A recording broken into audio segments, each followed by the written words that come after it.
আসসালামু আলাইকুম ওয়া রাহমাতুল্লাহি ওয়া বারাকাতুহু। আলহামদুলিল্লাহি ওয়াহদাহ ওয়াসসালাতু ওয়াসসালামু আলা মান লা নাবিয়্যা বা'দাহ। আউযু বিল্লাহি মিনাশ শাইতানির রাজীম। বিসমিল্লাহির রহমানির রহিম। আলিফ লাম মিম।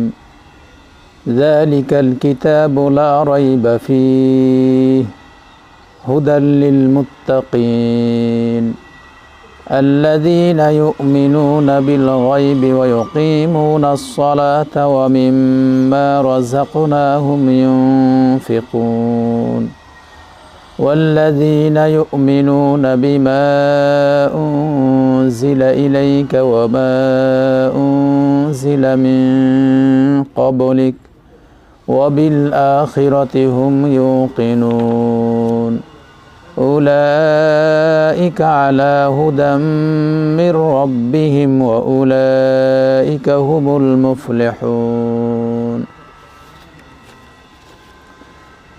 الحمد لله। প্রশংসা মাত্র সেই করুণাময় আল্লাহ সুবহানাহু ওয়া তাআলার জন্য, যার অশেষ মেহেরবানিতে আমরা তাফসীর দার্সে উপস্থিত হতে পেরেছি। এই জন্য আল্লাহ সুবহানাহু ওয়া তাআলার দরবারে জানাই লাখো লাখো সিজদায়ে শুকুর। আলহামদুলিল্লাহ। অসংখ্য দরুদ তাসলিম বর্ষিত হোক আখিরি পাইগাম মানব জাতির মুক্তির দিশারি জনাবে মুহাম্মদ রাসূলুল্লাহ সাল্লাল্লাহু আলাইহি সাল্লামের উপর। আল্লাহুম্মা সাল্লি আলা মুহাম্মাদিন ওয়া আলা আলি মুহাম্মাদ কামা সাল্লাইতা আলা ইব্রাহিম ওয়া আলা আলি ইব্রাহিম ইন্নাকা হামিদুম মাজিদ। আল্লাহুম্মা বারিক আলা মুহাম্মাদিন ওয়া আলা আলি মুহাম্মাদ কামা বারাকতা আলা ইব্রাহিম ওয়া আলা আলি ইব্রাহিম ইন্নাকা হামিদুম মাজিদ। রব্বি ইশরাহ লি সাদরি ওয়া ইয়াসসির লি আমরি ওয়াহলুল উকদাতাম মিন লিসানি ইয়াফকাহু কওলি। আল্লাহুম্মা ইন্নী আসআলুকা ইলমান নাফিআ ওয়া রিজকান তাইয়্যিবা ওয়া আমালান মুতাকাব্বালা। আমরা সূরা আল বাকারা এর 5টি আয়াত পড়েছি। তো আমরা 1 থেকে নিয়ে 5 আয়াত পর্যন্ত ইনশাআল্লাহ এর সঠিক তাফসীর কি বলা হচ্ছে, ওলামা সুন্নাহগণ কি বলছেন, এ নিয়ে আলোচনা করব ইনশাআল্লাহ। ওমা তাওফীক ইল্লা বিল্লাহ আলাইহি তাওয়াক্কালতু ওয়া ইলাইহি উনীব। আমরা সূরা আল বাকারা এবং অন্যান্য সূরার প্রথমে হুরুফ আল মুকাত্তাআহ বলা হয়, হুরুফ আল মুকাত্তাআত। তো তার ভিতরে একটা আলিফ লাম মিম, এর ভিতরে এটি একটি। তো ওলামাগণ এ মর্মে বলছেন যে এইরূপ যেগুলা আয়াত রয়েছে হুরুফ আল মুকাত্তাআত, এসব বিষয় আমরা ব্যাখ্যা বিশ্লেষণ না করে চুপ থাকাই আমাদের জন্য কল্যাণ হবে। তবে হ্যাঁ, এর ব্যাখ্যা বিশ্লেষণ আমাদের যে জানা নেই, তবে এর হিকমাত কি এ বিষয়ে আল্লাহই ভালো জানে। বিধায় আমরা নিজে কোনো মন গড়া কোনো ব্যাখ্যা আমরা করতে যাব না। এ বিষয়ে আল্লাহ ভালো জানে। এর কোন হিকমাতের জন্য কি জন্য আল্লাহ সুবহানাহু ওয়া তাআলা নাজিল করেছেন, তিনি সে বিষয় ভালো জানে। তাই আমরা আলিফ লাম মিম এর মন গড়া কোনো আমরা ব্যাখ্যা করতে যাব না। এর ব্যাখ্যা রয়েছে, সেটা আল্লাহ ভালো জানে। এইভাবে অনেক আয়াত রয়েছে, আলিফ লাম রা হা মিম আইন সিন কফ, এইভাবে রয়েছে। এগুলা হুরুফ আল মুকাত্তাআতের ভিতরে। বিধায় আমরা এসব আয়াতের উল্টো পাল্টো ব্যাখ্যা আমরা করতে যাব না। জি, এরপরে যে আয়াতটি যালিকাল কিতাবু লা রাইবা ফি, এটি এমন একটি গ্রন্থ যার ভিতরে কোনো সন্দেহ নেই। তো গ্রন্থের ভিতরে এই গ্রন্থটি আল্লাহর পক্ষ থেকে অবতীর্ণ, আল্লাহর পক্ষ থেকে অবতীর্ণ, এর ভিতরে কোনো সন্দেহ নেই। যাতে কোনো সন্দেহ নেই এর অর্থ ইয়াকিন, লা শাক্কা ফি, যে এর ভিতরে কোনো সন্দেহ নেই। এর বিপরীত হচ্ছে যে রাইব, এর বিপরীত হচ্ছে ইয়াকিন। তার মানে যার ভিতরে কোনো সন্দেহ নেই, এর ব্যাখ্যা যে ইয়াকিন, দৃঢ়ভাবে বিশ্বাস আপনাকে আমাকে করতে হবে যে এই কালাম যেইভাবে আল্লাহ সুবহানাহু ওয়া তাআলা নাজিল করেছেন ঠিক সেইভাবে, আর এটি প্রকৃত কালাম, আল্লাহর কালাম। আল্লাহ সুবহানাহু ওয়া তাআলা বলছেন ওয়া কাল্লামাল্লাহু মূসা তাকলিমা। আল্লাহ সুবহানাহু ওয়া তাআলা মূসা আলাইহিস সালাতু ওয়াস সালামের সাথে তিনি কথা বলেছেন। আর এই গ্রন্থ আল্লাহর পক্ষ থেকে ডাইরেক্ট অবতীর্ণ, আল্লাহর পক্ষ থেকে এই গ্রন্থ ডাইরেক্ট অবতীর্ণ, এটি কোনো মানুষের কথার সাথে সাদৃশ্য নয়। আল্লাহ সুবহানাহু ওয়া তাআলা তিনি নিজেই এখানে বলেছেন। তাই এই পবিত্র কোরআন একটি কোরআন, এটা মানুষের হিদায়াতের জন্য আল্লাহর পক্ষ থেকে নাজিল হয়েছে। আল্লাহ রসুল সাল্লাল্লাহু আলাইহি সাল্লামের উপর আল্লাহ সুবহানাহু ওয়া তাআলা নাজিল করেছেন। আর এটি একটা আল্লাহ রসুল সাল্লাল্লাহু আলাইহি সাল্লামের কাছে এটি একটা মুজিজা তিনি দিয়েছেন, আল্লাহ রসুল সাল্লাল্লাহু আলাইহি সাল্লামকে দিয়েছেন। তাই মুমিন ব্যক্তি, মুসলিম ব্যক্তির উচিত হবে যে এই গ্রন্থের প্রতি, কোরআন সুন্নাহ প্রতি দৃঢ় বিশ্বাসী হয়ে এর ভিতরে হালাল হারাম যা নিয়ম কানুন রয়েছে সেগুলোর প্রতি দৃঢ় বিশ্বাস হয়ে আমল করা। আপনি আপনার বাড়িতে আল্লাহর কালাম তেলাওয়াত করবেন, এর অর্থ আপনি বুঝবেন এবং এর মর্ম কী, হিকমত কী আপনি আমল করার চেষ্টা করবেন। এর মাধ্যমে আপনার জন্য কল্যাণ। বাড়িতে কোরআন রেখে আপনি সুন্দর করে আপনার টাকে রেখে দিবেন বা আপনার আলমারিতে রেখে দিবেন, এই জন্য কিন্তু পবিত্র কোরআন আসে নাই। বরং পবিত্র কোরআন আপনি পড়বেন, প্রত্যেকটি আয়াত পড়বেন, পড়ার পরে এর অর্থ বুঝে, এর মর্ম কী বুঝে আমল করার চেষ্টা করবেন। আপনি তাফসির পড়ার চেষ্টা করেন। তাফসির ইবনে কাসির রাহিমাহুল্লাহ, এ তাফসির বাংলা হয়েছে। অনেক আপনারা যারা হয়তো স্বাভাবিক আমরা পড়তে অনেকেই আমরা জানি না, তারপর আপনার বাড়িতে অন্তত তাফসির ইবনে কাসির এই গ্রন্থটি আপনি রাখতে পারেন, তর্জমা গ্রন্থ। এরপরে তাফসির কি বলা হচ্ছে আপনি একটু একটু করে চেষ্টা করেন, দেখবেন এর জন্য এর মাধ্যমে আপনার কল্যাণ হবে। তাই এই গ্রন্থ মানুষের জন্য কল্যাণের জন্য এসেছে, এর ভেতরে কোনো সন্দেহ নেই। তাই আপনার বাড়িতে আপনি পড়বেন, সে অনুযায়ী আমল করবেন, চেষ্টা করবেন। কারণ যে প্রত্যেকটা হরফ যদি আপনি পবিত্র কালামের একটি হরফ পড়েন তাহলে 10টি করে আপনি নেকি পাবেন, 10টি করে নেকি পাবেন। যেমন আলিফ লাম মিম, আলিফ লাম মিম যে পড়লাম, আপনি যখন পড়বেন আলিফ লাম মিম, এখানে কিন্তু 3টি হরফ, এখানে 3টি হরফ, আলিফ লাম মিম। আলিফ একটি হরফ, লাম একটা হরফ, মিম একটা হরফ। তাই আলিফ লাম মিম আপনি পড়লে 10টি করে 30টি আপনি নেকি পেয়ে যাবেন, নেকি পেয়ে যাবেন। তাই আপনি পড়ার চেষ্টা করেন। যারা আমরা পবিত্র কোরআন আমরা পড়তে পারি না, যদি আপনার কষ্ট হয়, তাই কষ্ট হলেও আপনি চেষ্টা করেন পড়ার, কষ্ট হলেও আপনি পড়ার চেষ্টা করেন। যারা কষ্ট করে পড়ে এদের জন্য 2টি করে নেকি রয়েছে, যা ইমাম বুখারী রাহিমাহুল্লাহ একটা হাদিস নিয়েছেন যে যারা পবিত্র কোরআন পড়তে গিয়ে তাদের খুব কষ্ট হয়, মানে পবিত্র কোরআন পড়ছে কিন্তু ভালোভাবে পড়তে পারছে না, অনেক চেষ্টা করছে তারপরও পড়তে পারছে না, এরপরও আল্লাহ সুবহানাহু ওয়া তাআলা তাকে 2টি করে নেকি দিবেন। তো আপনার একটি হরফ পড়লে 10টি নেকি, 2টি হরফ পড়লে 20টি নেকি, আপনার 3টি হরফ পড়লে 30টি নেকি, এভাবে আপনি নেকি কামাইতে পারবেন। আপনার বাড়িতে আপনি পবিত্র কোরআন পড়েন, আপনার বাড়িতে বরকত নাজিল হবে, আপনার বাড়িতে কল্যাণ হবে। আর সূরা বাকারার কথা বলা হয়েছে। আবু হুরায়রা বলছেন যে আল্লাহ রাসূল সাল্লাল্লাহু আলাইহি সাল্লাম বলেন, যে বাড়িতে সূরা বাকারা পড়া হয় এই বাড়িতে শয়তান পলায়ন করে, বাড়ি থেকে শয়তান পলায়ন করে। তাই অনেক সময়তে দেখা যায় বাড়িতে আপনি মনে করছেন যে আপনার ভয় বা এরকম কিছু মনে হচ্ছে, আপনি আপনার বাড়িতে সূরা আল বাকারা এই সূরাটি আপনি পড়েন, আপনার বাড়ি থেকে শয়তানের অসহসা বা শয়তান যা আছে শয়তান পলায়ন করবে, আপনাকে বিরক্ত করতে পারবে না, আল্লাহ সুবহানাহু ওয়া তাআলা আপনাকে হেফাজত করবেন। হাদিসটি ইমাম মুসলিম রাহিমাহুল্লাহ নিয়েছেন। তাই আপনার বাড়িতে আপনি কোরআন তেলাওয়াত করার চেষ্টা করেন এবং আপনার যাতে কল্যাণ হয়। যে আরেকটি হাদিস আমরা অনেক সময়তে আমরা জানি যে শুধু যে যারা কোরআন মুখস্থ করেছে এদের কথা অনেকে উল্লেখ করে যে যারা কোরআন মুখস্থ করেছে এরাই কিয়ামতের দিন এদেরকেই আল্লাহ সুবহানাহু ওয়া তাআলা বলবেন যে তোমরা একটি হরফ করে পড়ো আর তুমি উপরে উঠো। কিন্তু এখানে ওলামাগণ ব্যাখ্যা করছেন যে শুধু তাদের জন্য নয়, যারাই আমরা কোরআন পড়তে পারি, দুনিয়াতে আপনি যেইভাবে কোরআন তেলাওয়াত করেছেন সেইভাবে আপনাকে বলা হবে যে তুমি পড়ো, একটি করে হরফ পড়ো আর একটি অক্ষর পড়ো, একটি আয়াত পড়ো আর তুমি উপরে উঠো, একটি আয়াত পড়ো আর উপরে উঠো। তো আপনার যতটুকু আপনি পড়েছেন অতটুকুই আপনাকে পড়তে বলা হবে, আপনি এইভাবে উঠে যাবেন। এইভাবে ওলামা সুন্নাগণ ব্যাখ্যা করেছেন। তার ভিতরে শেখ সালেহ আল ফাউজান হাফিজাহুল্লাহ তিনি এটি ব্যাখ্যা করেছেন। ওলামা সুন্নাগণ অনেকে ব্যাখ্যা করেছেন যে যতটুক পড়তে পারে এতটুক তাকে পড়তে বলা হবে এবং সে তার মর্যাদা শেষ পর্যন্ত সে পাবে যতটুক সে পড়বে। তাই আমরা এই গ্রন্থের প্রতি দৃঢ় বিশ্বাসী হয়ে আমরা আমল যা রয়েছে অর্থ বুঝে আমল করার আমরা চেষ্টা করব। সালাফুস সালেহগণ সাহাবা রাদিয়াল্লাহু তাআলা আনহুম, আল্লাহ রাসূল সাল্লাল্লাহু আলাইহি ওয়াসাল্লামের সাহাবা যারা ছিলেন, তার ভিতরে আব্দুল্লাহ ইবনে মাসউদ তিনি বলছেন যে আল্লাহ রাসূল সাল্লাল্লাহু আলাইহি ওয়াসাল্লামের সাহাবারা তারা যদি 10টি আয়াতও তারা জানতো, তাহলে 10টি আয়াতের অর্থ বুঝে আমল করার পরে তারা আগে বাড়তো।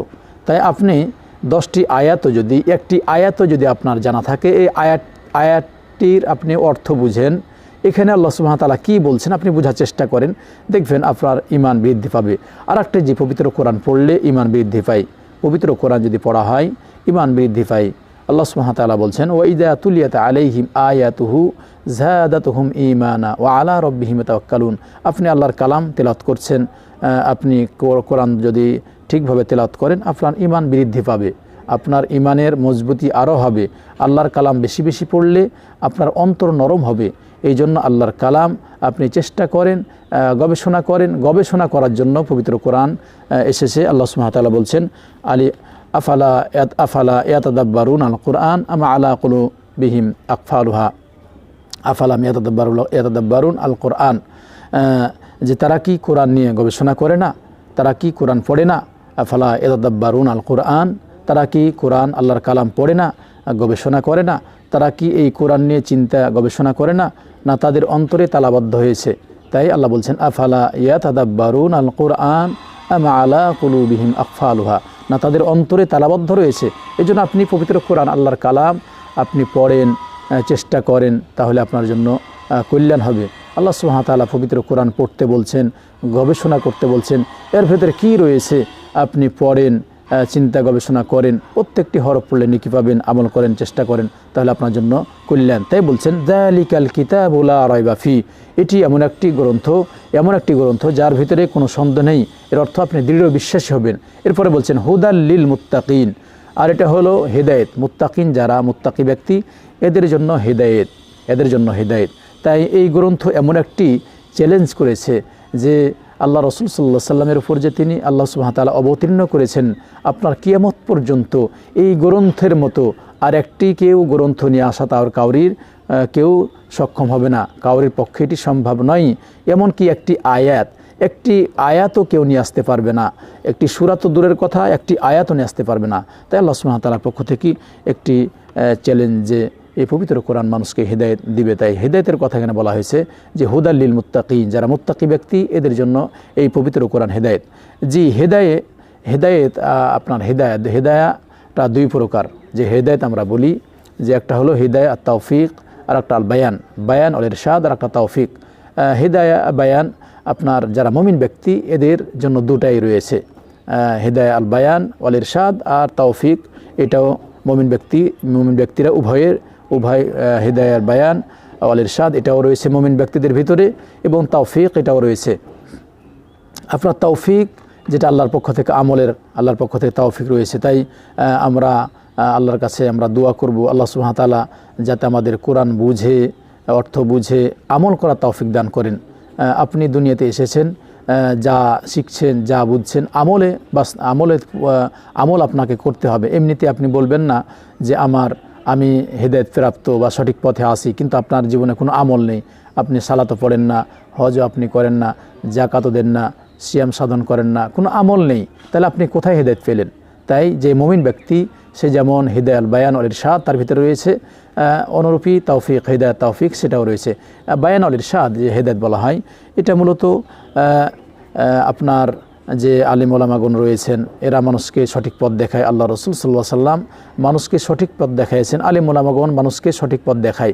এটা বায়ান ইরশাদ আপনাকে বর্ণনা করছে যে সালাত এভাবে পড়বে, হজ এভাবে করবে, সিয়াম এভাবে করবে, হালাল হারাম মেনে চলবে, কোনটা হারাম তা থেকে দূরে থাকবে, কোনটা হালাল সেগুলা ভক্ষণ করবে, যেগুলা ভালো কাজ সেগুলা গ্রহণ করবে, যেগুলা অন্যায় কাজ সে কাজ থেকে দূরে থাকবে। তাই যারা মুরব্বী, এরপর আলেম ওলামাগণ, ওলামা রাব্বানি, যারা আলিম ওলামা যারা দ্বীনের খেদমত করছেন, এরা মূলত হিদায়াল বায়ান ওয়াল ইরশাদ এগুলো তারা করে থাকে, মানুষকে সঠিক পথে দিয়ে থাকে, সঠিক পথের দিকে মানুষকে ডাকে, কল্যাণের পথের দিকে ডাকে। আর তৌফিক, হিদায়াত তৌফিক এটা কাউরির পক্ষে সম্ভব নয়, এটা আল্লাহর পক্ষ থেকেই তাই আল্লাহর কাছে আপনি ক্রন্দন করবেন, আল্লাহর কাছে চাইবেন, আপনি চেষ্টা করবেন আমল করা, আপনি ভালো কাজ করার চেষ্টা করবেন আর আল্লাহর কাছে তৌফিক চাইবেন। হে আল্লাহ, আমাকে এই কাজটি করার তৌফিক দাও, আমাকে সালাত পড়ার তৌফিক দাও, আমাকে হজ করার তৌফিক দাও, আমাকে জাকাত দেওয়ার তৌফিক দাও, আমাকে হালাল ভক্ষণ করার তৌফিক দাও, আমাকে হারাম থেকে তুমি রক্ষা করো। এইভাবে আল্লাহর কাছে আপনি হেদায়েত চাইবেন। দেখেন, হেদায়েত আল্লাহর পক্ষ থেকে তৌফিক, হেদায়েতের তৌফিক আল্লাহর পক্ষ থেকে ডাইরেক্ট। কারণ যে যদি তাই না হতো তাহলে আল্লাহ রসুল সাল্লাল্লাহু আলাইহি সাল্লাম তার চাচাকে তিনি মৃত্যুর সময়তে আল্লাহ রসুল সাল্লাল্লাহু আলাইহি সাল্লামের চাচার মৃত্যুর সময়তে তিনি বলেছিলেন, আল্লাহ রসুল সাল্লাল্লাহু আলাইহি সাল্লাম বলছেন, ইয়া আম্মি কুল লা ইলাহা ইল্লাল্লাহ, হে আমার চাচা, প্রিয় চাচা, তুমি বলো লা ইলাহা ইল্লাল্লাহ। তাহলেই এই বাক্যটা বললেই আল্লাহর কাছে আমি তোমার জন্য সুপারিশ করব। কিন্তু তার জন্য হেদায়েত তৌফিক এটা আল্লাহর পক্ষ থেকে ছিল না, বিধায় সে কালিমা পড়তে পারে নাই। তাই আপনি আল্লাহর কাছে চাইবেন, চেষ্টা করবেন, ভালো কাজ করার জন্য চেষ্টা করবেন, আল্লাহর কাছে ক্রন্দন করবেন, চাইবেন, চাওয়ার পরে পাওয়া যাবে, এমনি বসে থাকলে কিন্তু পাওয়া যায় না। তাই হেদায়েত আল্লাহর পক্ষ থেকে, তো আপনি চেষ্টা করতে হবে, নিজেকে চেষ্টা করতে হবে, আমল করার চেষ্টা করতে হবে। তো পবিত্র কোরআন মানব জাতির জন্য হেদায়েত, পবিত্র কোরআন মানব জাতির জন্য হেদায়েত, তাই এটা হেদায়েত দিবে মুত্তাকিনদের হেদায়েত দিবে। তাই যারা মুমিন মুত্তাকি এরাই পবিত্র কোরআন পড়ে এবং সে অনুযায়ী আমল করার চেষ্টা করে। জি, মুত্তাকিন, এখানে মুত্তাকিনের ব্যাখ্যা করছেন ওলামাগণ যে ইমতিসাল আওয়ামিরিল্লাহ, যে আল্লাহ তাআলা যেগুলো আদেশ করেছেন সে আদেশগুলা কাজে বাস্তবায়ন করা, যেগুলো আদেশ করেছেন আল্লাহ সুবহানাহু ওয়া তাআলা, যেগুলা বলেছেন। যেমন আবু হুরায়রা বলছেন যে আল্লাহ রাসূল সাল্লাল্লাহু আলাইহি সাল্লাম বলেন যে এক আরবি বেদুইন ব্যক্তি এসে আল্লাহ রাসূল সাল্লাল্লাহু আলাইহি সাল্লামকে জিজ্ঞেস করছেন, বললেন যে আল্লাহ রাসূল সাল্লাল্লাহু আলাইহি সাল্লাম, আমাকে এমন একটি কথা বলে দিন যেটা আমি করলে জান্নাত পেয়ে যাব। তিনি বললেন যে আল্লাহর জন্য ইবাদত করবে, আল্লাহর সাথে শরিক করবে না। এরপরে তিনি বললেন ফরজ সালাত ঠিকভাবে আদায় করবে, ফরজ যাকাত ঠিকভাবে দিবে। এরপরে বললেন ফরজ সিয়াম সাধন করবে। হাদিসটি ইমাম বুখারী মুসলিম উভয় গ্রন্থে এসেছে, অন্য হাদিসে হজের কথা এসেছে। তো যা হোক, তিনি যে বললেন যে আপনার আমল আপনার করতে হবে, আমলে বাস্তবায়ন করতে হবে, যেগুলা আল্লাহর পক্ষ থেকে এসেছে, যে সমস্ত আদেশগুলা আল্লাহর পক্ষ থেকে এসেছে ইবাদতের ক্ষেত্রে, সেইগুলো আপনার জীবনে বাস্তবায়ন করবেন। আর যেগুলো নিষেধ রয়েছে সে সব কাজ থেকে আপনি বিরত থাকবেন। এটা কি বলা হয়, এদের মুত্তাকিনদের অর্থ এটা। তাই মুত্তাকি যারা, তারা মূলত আল্লাহ সুবহানাহু ওয়া তাআলা যে সমস্ত বিষয় তিনি আদেশ করেছেন, সে সমস্ত বিষয়ে কাজে পরিণত করা। সালাত পড়তে আপনাকে বলেছেন, হজ করতে বলেছেন, সিয়াম করতে বলেছেন, জাকাত দিতে বলেছেন, দান সাদকা করতে বলেছেন, নফল সালাত পড়েন, নফল হজ করেন, নফল যেগুলা ফরজ রয়েছে সেগুলো করার পরে যদি আপনি পারেন এগুলো আপনি করেন, আল্লাহকে ভয় করেন, আল্লাহর উপর ভরসা করেন, আশা করেন আল্লাহর কাছে, আল্লাহকে ভালোবাসেন, আল্লাহর কাছে নেকির আশা করেন, পরকালকে আপনি ভয় করেন, আপনি সুদ থেকে নিজেকে রক্ষা করেন, ঘুষ থেকে নিজেকে রক্ষা করেন, আপনি হালালগুলা ভক্ষণ করেন, হারাম থেকে নিজেকে রক্ষা করেন, মানুষের কল্যাণ করার চেষ্টা করেন। এইভাবে তাহলেই আপনার মুত্তাকি, মুমিন মুত্তাকি এইভাবে তারা কাজ করে। তাই আর অন্য ব্যাখ্যায় ওলামাগণ এইভাবে বলেন যে মুত্তাকি যারা, তাকওয়া মুত্তাকির ব্যাখ্যা হলো যে একটা, আর অর্থ বেকায়, যে অন্যায় কাজ থেকে নিজেকে রক্ষা করা। আর একটা অর্থ এভাবে বলছেন যে আল্লাহ এবং তার রাসূলের আনুগত্য করা। আর দ্বিতীয় নম্বরে যে পাপ কাজ ছেড়ে দেওয়া। 4 নম্বরে যে আপনার নেকির আশা করা আর আল্লাহকে ভয় করা।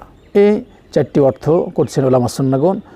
তার ভিতরে ইবনে তাইমিয়া রাহিমাহুল্লাহ তার গ্রন্থে এইভাবে উল্লেখ করেছেন, আল্লাহ এবং মুত্তাকি যারা, তারা হলো মুত্তাকির অর্থ, যে তাকওয়া এর অর্থ হলো যে আল্লাহ এবং তার রাসূলের আনুগত্য করবে তারা, আর যে কাজটি করবে এই জন্য নেকির আশা করবে আল্লাহর কাছে, আর পাপ ছেড়ে দিবে, আর পরকালকে ভয় করবে, এরাই হলো মুত্তাকি। তাহলে যদি আপনি মুত্তাকি ব্যক্তি নিজেকে পরিচয় দিতে চান, তাহলে আল্লাহ এবং তার রাসূলের আনুগত্য করতে হবে। আল্লাহ এবং তার রাসূলের আনুগত্য করলে প্রত্যেকটি কাজ আল্লাহ এবং তার রাসূল যেইভাবে কোরআন এবং হাদিস এসেছে ঠিক সেইভাবে করাটাই মুত্তাকিদের একটা বৈশিষ্ট্য। আর পাপ কাজ ছেড়ে দিবেন, পাপ কাজ কিন্তু করা যাবে না। পাপ কাজ যখন জানবেন সেগুলা থেকে দূরে থাকবেন, পাপ কাজ থেকে নিজেকে রক্ষা করবেন। আর যে আমলটি করছেন এই আমলের জন্য আল্লাহর কাছে আপনি নেকির আশা করবেন, এরপরে পরকালকে ভয় করবেন। পরকাল কার স্বাভাবিক, মানুষকে মৃত্যুবরণ করতে হবে। আজকে আসেন, কালকে নাও থাকতে পারেন, আমি আজকে আসি, কালকে নাও থাকতে পারি, সবাইকেই মৃত্যুবরণ করতে হবে। মৃত্যুর হাত থেকে কেউ রেহাই পাবে না। এটাই হলো মুত্তাকি, যা এভাবে বলা হয়েছে। জি, এরপরে আল্লাহ বলছেন আল্লাযীনা ইউমিনুনা বিল গায়বি ওয়া ইয়াকিমুনাস সালাহ, আর যারা অদৃশ্যের প্রতি বিশ্বাস করে, যারা অদৃশ্যের প্রতি বিশ্বাস করে, অদৃশ্যের প্রতি আপনি বিশ্বাস করবেন, আল্লাহর প্রতি বিশ্বাস করেন, নবী রাসূলদের প্রতি বিশ্বাস করেন, জান্নাত জাহান্নামের প্রতি বিশ্বাস করেন। আল্লাহকে আপনি না দেখে আপনি বিশ্বাস করছেন, আল্লাহকে না দেখে বিশ্বাস করছেন। দেখেন কি করে আপনি বিশ্বাস করবেন আল্লাহকে? তার মানে দুনিয়াতে কোনো একটা জিনিস আপনি হঠাৎ করে আপনার যদি দম বন্ধ হয়ে যায়, কেউ কি আপনাকে রক্ষা করতে পারবে? হঠাৎ করে আপনার বলছে যে ব্রেন স্ট্রোক হয়ে মৃত্যুবরণ করলো, তো কে সেটা? কে মৃত্যুটা দিল? কে? আপনি কি বলতে পারবেন? তার মানে আল্লাহ। আপনি হঠাৎ করে আপনি অসুস্থ হয়ে পড়ছেন, হঠাৎ করে বৃষ্টি দেখছেন যে বৃষ্টি হচ্ছে, এখন শীতের সময় বৃষ্টি নেই, যখন আবার শীত চলে যায় বৃষ্টি, হঠাৎ করে ঠান্ডা, হঠাৎ করে গরম, এইভাবে যে আসছে, এই মৌসুমে এইভাবে যে আসছে, এগুলো কে দিচ্ছে? আসমান জমিন কে সৃষ্টি করেছেন? জমিনের মাঝে কত আপনি কীটপতঙ্গ দেখছেন, সাপ বিচ্ছু দেখছেন, গরু ছাগল দেখছেন, মানুষ কত কি দেখছেন, এগুলা স্রষ্টা হলেন আল্লাহ, স্রষ্টা হলেন আল্লাহ। তাই আল্লাহকে আপনি না দেখে বিশ্বাস করছেন, জান্নাত জাহান্নাম না দেখে বিশ্বাস করছেন, কবরে যে শাস্তি হবে এটা আপনি বিশ্বাস করছেন, কবরে শাস্তি রয়েছে এটা আপনি বিশ্বাস করছেন, কবরে আপনার সুখ রয়েছে এটা আপনি বিশ্বাস করছেন। মুমিন ব্যক্তিদেরকে ভালো কাজ করতে হবে। আপনার দুনিয়াতে আপনার হিসাব নেই, কিন্তু পরকালে হিসাব রয়েছে, এগুলো আপনাকে বিশ্বাস করতে হবে। মৃত্যুর পরে আপনার বিচার হবে, হিসাব নিকাশ আল্লাহ সুবহানাহু ওয়া তাআলা নেবেন। যারা ভালো কাজ করবে তাদেরকে আল্লাহ সুবহানাহু ওয়া তাআলা জান্নাত দিবেন, যারা খারাপ কাজ করবে তাদের জাহান্নাম রয়েছে। এইভাবে আপনাকে বিশ্বাস করতে হবে যে যারা কাফের মুশরিক এরা হলো চিরস্থায়ী জাহান্নামী হবে। মুসলিম ব্যক্তি তারা একদিন একদিন যদি তার ঈমান থাকে তাহলে সে জান্নাতে যাবে। তাহলে এইগুলা অদৃশ্যের প্রতি বিশ্বাস করতে হবে যে আল্লাহ সুবহানাহু ওয়া তাআলা জেনে আপনি না দেখেও বিশ্বাস করছেন। জি, তাই এই আয়াতের একটা স্পষ্ট বিষয় যে আর একটা অদৃশ্যের বিশ্বাস এর সাথে যে আল্লাহ রসুল সাল্লাহ সাল্লাম গায়েবী বিশ্বাস, গায়েবের খবর তিনি জানেন না, তবে আল্লাহ রসুল সাল্লাহ সাল্লামকে যে সমস্ত বিষয়গুলা আল্লাহ সুবহানাহু ওয়া তাআলা ওহীর মাধ্যমে জানিয়ে দিয়েছিলেন সেগুলা তিনি জানতেন। যেমন আয়েশা রাদিয়াল্লাহু তাআলা আনহার উপর যে মিথ্যা তুহমত দেওয়া হয়েছিল, আল্লাহ রসুল সাল্লাহ সাল্লাম বলতে পারেননি যতক্ষণ না আল্লাহ রসুল সাল্লাহ সাল্লামের উপরে ওহী নাজিল হয়। যখন তিনার কাছে ওহী নাজিল হয়ে আয়েশা রাদিয়াল্লাহু তাআলা আনহাকে মুক্ত করেছিলেন আল্লাহ সুবহানাহু ওয়া তাআলা, তখনই তিনি বলতে পেরেছিলেন। তাই অদৃশ্য বিশ্বাস যেগুলো আমরা না দেখেও বিশ্বাস করি, এটাকে বলা হয় ঈমান, এটাকে বলা হয় ঈমান। মুমিনদের একটা বৈশিষ্ট্য যে তারা এইভাবে আল্লাহর প্রতি বিশ্বাস করবে, এইভাবে তারা বিশ্বাস করবে। এরপরে আপনার আর আমরা ঈমান জানি, ঈমানের অর্থ আমরা জানি যে ঈমান মুখে আপনি স্বীকৃতি দিবেন, যে অন্তরে স্বীকৃতি দিবেন, বিশ্বাস করবেন, মুখের স্বীকৃতি প্রদান করবেন এবং অঙ্গ প্রত্যঙ্গের মাধ্যমে আমলে বাস্তবায়ন করবেন। আর একটা আপনি জানবেন ঈমান ভালো কাজের মাধ্যমে ঈমান বাড়ে আর খারাপ কাজের মাধ্যমে ঈমান কমে যায়। তাহলে ঈমানের অর্থ হলো যে অন্তরে বিশ্বাস, অন্তরে স্বীকৃতি প্রদান, আর একটা যে মুখের আপনি স্বীকৃতি দিবেন, মুখের স্বীকৃতির কথা বলা হয়েছে 2 নম্বরে মুখের স্বীকৃতি। 3 নম্বরে আপনার অঙ্গ প্রত্যঙ্গের মাধ্যমে আমল দ্বারা বাস্তবায়ন করা। আর ভালো কাজের মাধ্যমে ঈমান বেড়ে যায়, খারাপ কাজের মাধ্যমে ঈমান কমে যায়। এর নামই ঈমান। আল্লাহকে না দেখে আপনি বিশ্বাস করছেন, তাওহীদ রুবুবিয়্যাহ, উলুহিয়্যাহ, আসমা সিফাত যেগুলো তাওহীদ রয়েছে এগুলো আল্লাহর প্রতি বিশ্বাস আপনি করছেন, নবী রাসূলদের প্রতি বিশ্বাস করছেন, এগুলা বিশ্বাস এবং মুখের উপরে স্বীকৃতি প্রদান করছেন। আমলের মাধ্যমে বাস্তবায়ন করা, আমলের মাধ্যমে আপনি বাস্তবায়ন আপনি করবেন। তাই মুখের স্বীকৃতি। অমুসলিম যারা রয়েছে এরা যখনই কালিমা পড়বে আশহাদু আল্লাহ ইলাহা ইল্লাল্লাহ ওয়া আশহাদু আন্না মুহাম্মাদান আবদুহু ওয়া রাসূলুহু, তখনই তাদের স্বীকৃতি দেওয়া হবে এবং তারা মুসলিম হবে। তাই যদি অমুসলিম যারা যতক্ষণ না তারা মুখের এই স্বীকৃতি প্রদান করবে ততক্ষণ পর্যন্ত তারা মুসলমান হতে পারবে না। যদিও তারা অন্তরে বিশ্বাস করে, জান্নাত জাহান্নাম পরকাল সব এগুলা বিশ্বাস করে, তারপরেও কিন্তু মুখের স্বীকৃতি যদি এই কালেমা না পড়ে তারা মুসলমান হতে পারবে না। তাই যখন তারা পড়বে আশহাদু আল্লাহ ইলাহা ইল্লাল্লাহ ওয়া আশহাদু আন্না মুহাম্মাদান আবদুহু ওয়া রাসূলুহু, এটা যখন তারা পড়বে তখন তারা মুসলমান হতে পারবে। তো এটাই হলো ঈমান। ভালো কাজের মাধ্যমে ঈমান বাড়ে, খারাপ কাজের মাধ্যমে ঈমান কমে, যা আমরা বুঝলাম। আপনি সালাত পড়বেন, ঈমান বেড়ে যাচ্ছে, কোরআন পড়ছেন, ঈমান বেড়ে যাচ্ছে, হালাল ভক্ষণ করছেন, আপনার ঈমান বেড়ে যাচ্ছে, আপনি তাহাজ্জুদ সালাত পড়ছেন, ঈমান বেড়ে যাচ্ছে, আপনি সিয়াম সাধন করছেন, ঈমান বেড়ে যাচ্ছে, নবী রাসূলদের আদর্শ অনুযায়ী জীবনযাপন করছেন, আপনার ঈমান বাড়ছে। সাহাবারা কীভাবে তারা জীবনযাপন করেছেন তাদের আপনার জীবন চরিত্র পড়ছেন, আপনার ঈমান বাড়ছে। এইভাবে সালাফুস সালেহগণ কীভাবে চলেছেন, তাদের ইবাদতবন্দি কী ছিল, এইভাবে আপনি পড়ছেন, তাদের আপনার ঈমান বাড়ছে। আপনি জিনা করছেন, আপনার ঈমান কমে যাচ্ছে। আপনি মিথ্যা কথা বলছেন, আপনার ঈমান কমে যাচ্ছে। খারাপ কাজ করছেন, ঈমান কমে যাচ্ছে। এর মাধ্যমে ঈমান কমে যায়। মিথ্যা কথা বলছেন, মানুষের ক্ষতি করছেন, আপনার ঈমান কমে যাবে। তাই ভালো কাজ করার চেষ্টা করেন। এরপরে আল্লাহ বলছেন ওয়াকিমুনাস সালাহ, সালাত প্রতিষ্ঠা করা। সালাত এখানে উদ্দেশ্য হলো যে আপনার সালাতের ভিতরে খুশু খুজু হয়ে সালাত আদায় করা। সালাতের ভিতরে আপনার সালাতের শর্ত রয়েছে, শর্ত রয়েছে, সালাতের ভিতরে সালাতের রুকুন রয়েছে, সালাতের অজিবাত রয়েছে।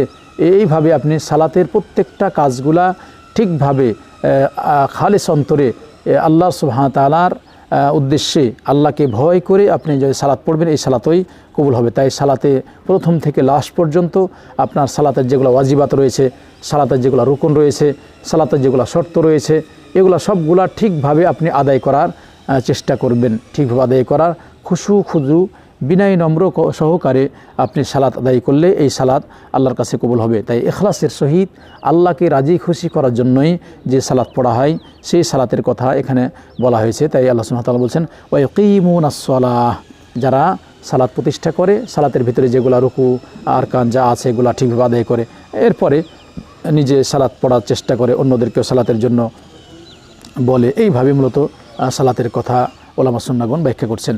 এরপরে বলছেন ওমিম্মা রাযাকনাহুম ইনফিকুন, আর আমি তাদেরকে যে রুজি দিয়েছি এই রুজি থেকে তারা ব্যয় করে, এই রুজি থেকে তারা ব্যয় করে। জি, এখানে খরচ করা বলতে যে আল্লাহ সুবহানাহু ওয়া তাআলা যেগুলো আপনাকে রুজি দিয়েছেন তার ভিতরে জাকাতের ভিতরে আপনার উপর জাকাত ফরজ হয়েছে, আপনি জাকাত ঠিকভাবে আদায় করবেন। জাকাত যে আপনার উপর ফরজ হয়েছে, জাকাতও আপনি ঠিকভাবে আদায় করার চেষ্টা করবেন।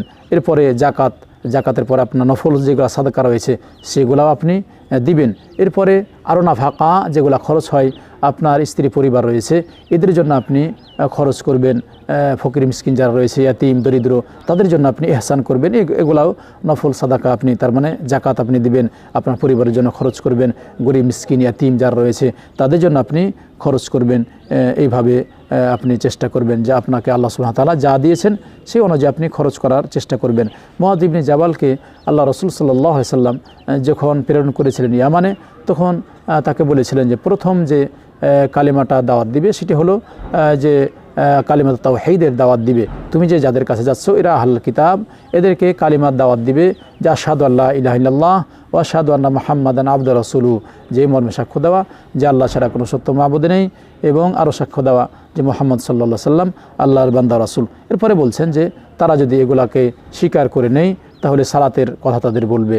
সালাতও যদি তারা দিন রাতে 5 ওয়াক্ত সালাত এটাকেও তারা যদি মেনে নেয় তাহলে তাদেরকে বলবে যে জাকাত দেওয়ার কথা, তাদেরকে জাকাত দেওয়ার কথা বলবে।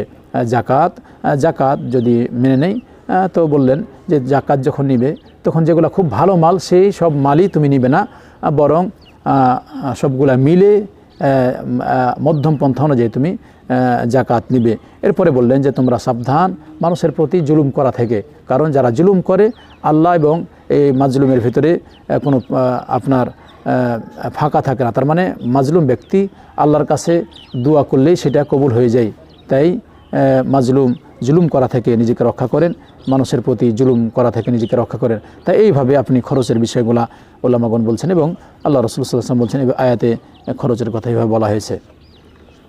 এরপর আল্লাহ সুবহানাহু ওয়া তাআলা বলছেন ওয়াল্লাযীনা ইউমিনুনা বিমা উনজিলা ইলাইকা ওয়া মা উনজিলা মিন ক্বাবলিক, তিনি বলছেন যে যারা ঈমান আনয়ন করে তোমার উপর যেটা নাজিল হয়েছে, তার মানে পবিত্র কোরআন সুন্নাহ, যে আল্লাহ রাসূল সাল্লাল্লাহু আলাইহি ওয়াসাল্লামের উপর পবিত্র কোরআন নাজিল হয়েছে। কোরআন বলতে কোরআন সুন্নাহ, তার মানে আল্লাহ সুবহানাহু ওয়া তাআলা বলছেন যে যারা ঈমান আনে তোমার উপর যা নাজিল হয়েছে পবিত্র কোরআন এবং সুন্নাহ। এরপরে বলছে মা উনজিলা মিন ক্বাবলিক, আর তোমার পূর্বে যারা এসেছিল, যারা নবী রাসূলেরা এসেছিল, এই যেগুলা কিতাব নাজিল হয়েছে তার ভিতরে আপনার তাওরাত, জাবুর, ইনজিল আরও যেগুলা কিতাব রয়েছে সেগুলা কিতাবের প্রতি তারা ঈমান আনয়ন করে। তার মানে মুমিন ব্যক্তি ঈমান আনবে যে আল্লাহ রাসূল সাল্লাল্লাহু আলাইহি ওয়াসাল্লামের প্রতি যে পবিত্র কোরআন নাজিল হয়েছে এর প্রতি ঈমান আনবে। এই পবিত্র কোরআন আপনার মাঝেই আছে, পবিত্র কোরআনে যা আছে, পবিত্র কোরআন সুন্নাতে যা আছে। তাই আল্লাহ রাসূল সাল্লাল্লাহু আলাইহি ওয়াসাল্লাম সম্পর্কে আল্লাহ তাআলা বলছেন মাইয়াতিআর রাসূলা ফাকাদ আতা আল্লাহ, যে ব্যক্তি রাসূল সাল্লাল্লাহু আলাইহি সাল্লামের আনুগত্য করলো সে যেন আল্লাহরই আনুগত্য করলো। অন্য আয়াত আল্লাহ সুবহানাহু ওয়া তাআলা বলছেন মা আতাকুমুর রাসূলু ফাখুযু ওয়া মা নাহাকুম আনহু ফান্তাহু, তোমাদের রসুল তোমাদের যা দিয়েছেন তা গ্রহণ করো, যা থেকে নিষেধ করেছেন তা থেকে তোমরা দূরে দূরে থাকো। তাই এখানে মুমিন ব্যক্তিরা আল্লাহ রসুল সাল্লাল্লাহু আলাইহি সাল্লামের উপর যা নাজিল হয়েছে তার প্রতি তারা বিশ্বাস করে। তার মানে এখানে উলামাগণ বলছেন কোরআন এবং সুন্নাহ। আপনি যদি বলেন যে কোরআন মানবো আর হাদিস মানবো না, সুন্নাহ মানবো না, তাহলে আপনি কিছুই মানলেন না, বরং আপনি দিন থেকে বাইরে। পবিত্র কোরআনেই আল্লাহ বলছেন মা আতাকুমুর রাসূলু ফাখুযু ওয়া মা নাহাকুম আনহু ফান্তাহু, তোমাদের রসুল তোমাদের যা দিয়েছেন তা গ্রহণ করো, আর যা থেকে নিষেধ করেছেন তা থেকে দূরে থাকো। তো এই যে আয়াতটা, এটি তো পবিত্র কোরআনের আয়াত। যদি আপনি বলেন যে পবিত্র কোরআন মানবো, হাদিস মানবো না, তাহলে আপনি তো আয়াতই মানলেন না, পবিত্র কোরআনকে আপনি মানলেন না। এই জন্য পবিত্র কোরআনও আপনাকে মানতে হবে। আল্লাহ রসুল সাল্লাল্লাহু আলাইহি সাল্লামের উপর যে সুন্নাহ যেগুলো তিনি বলে গেছেন, হাদিস, সহিহ হাদিস, সুন্নাহ, সেগুলোর প্রতি আপনার দৃঢ় বিশ্বাসী এবং সেগুলাকে মানতে হবে। তাই যখন আপনি পবিত্র কোরআন মানবেন, সুন্নাহকেও মানবেন, তখনই আপনি মুমিন হতে পারবেন। এরপরে যেগুলা কিতাব নাজিল হয়েছে নবী রাসূলদের প্রতি, আগের পূর্বের নবী রাসূলদের প্রতি, তাওরাত, জাবুর, ইনজিল, এগুলার প্রতি যেগুলার নাম আমরা জানি না তার প্রতি বিশ্বাস করব, আর যেগুলার নাম জানি তার প্রতি বিশ্বাস করব। তবে হ্যাঁ, তাওরাত, ইনজিল, জাবুর যেগুলা এখন বর্তমানে এগুলা আসল গ্রন্থ নেই, বরং এগুলা তারা রদবদল করে ফেলেছে। তো আমরা বিশ্বাস করব যেগুলা নাজিল হয়েছে এবং আমরা যার নাম জানি না তার প্রতি বিশ্বাস করব, যেগুলোর নাম জানি তার সে গ্রন্থের প্রতি আমরা বিশ্বাস করব। আল্লাহ যেন আমাদের সে তৌফিক দান করেন এবং কোরআন হাদিস অনুযায়ী আমরা আমল করতে পারি। জি, পরে যে আয়াতটি আল্লাহ সুবহানাহু ওয়া তাআলা বলছেন ওয়াবিল আখিরাতি হুম ইউকিনুন, পরকালের প্রতি দৃঢ় বিশ্বাসী হওয়া। পরকালকে আপনি বিশ্বাস করবেন, পরকালে রয়েছে আপনার জান্নাত রয়েছে, জাহান্নাম রয়েছে। আপনার মৃত্যুর পর থেকে নিয়ে জান্নাত যাওয়া পর্যন্ত, তার মানে সবই আপনাকে বিশ্বাস করতে হবে যে আপনি মৃত্যুবরণ করবেন, কবরের শাস্তি রয়েছে, জাহান্নামের শাস্তি রয়েছে, কবর থেকে উঠে যেতে হবে, আল্লাহ সুবহানাহু ওয়া তাআলা হিসাব নিকাশ নেবেন, এগুলো সব আপনাকে বিশ্বাস করতে হবে।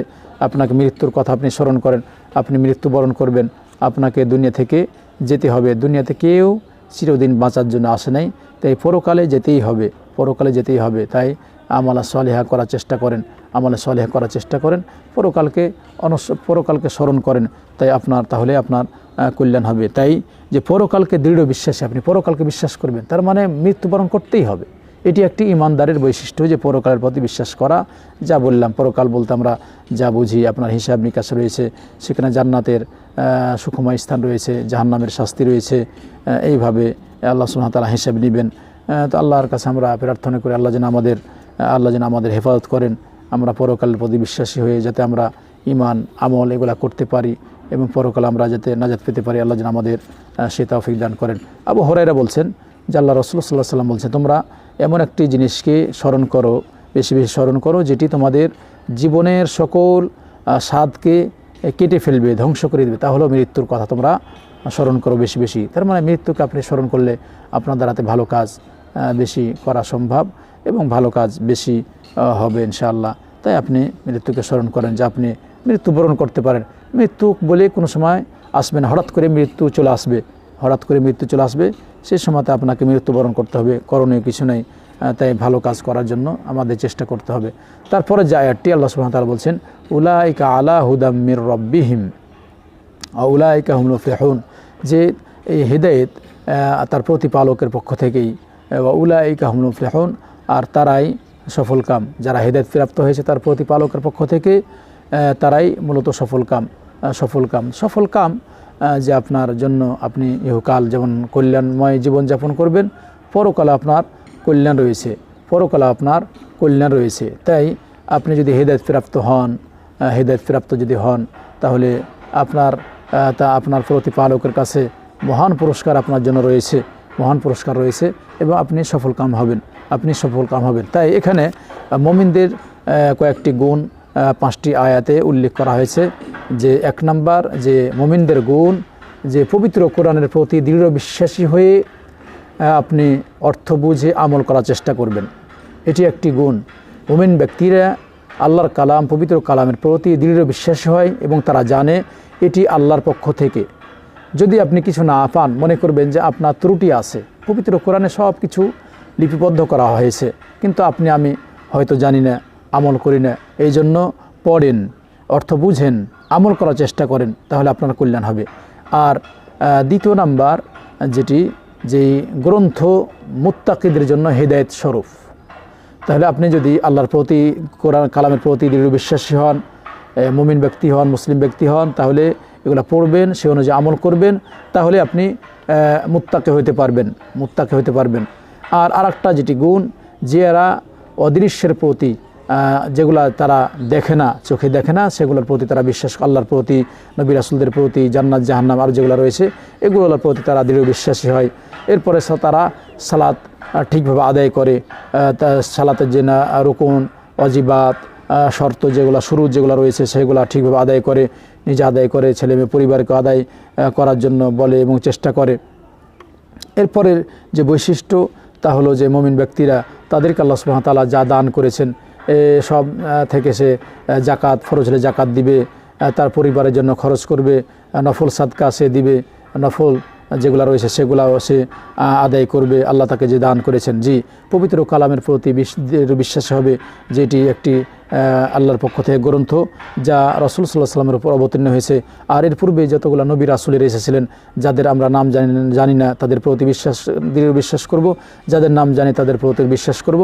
আর যেগুলো গ্রন্থ রয়েছে সেই গ্রন্থের প্রতি আমরা যেগুলোর নাম জানি সেগুলোর প্রতি বিশ্বাস করব, যে সব গ্রন্থের নাম জানি না সেগুলোর প্রতি দৃঢ় বিশ্বাস করব। তবে আল্লাহর কালাম, এর ভেতরে কোনো সন্দেহ নেই, জি আল্লাহর কালাম, এর ভিতরে কোনো ত্রুটি নেই।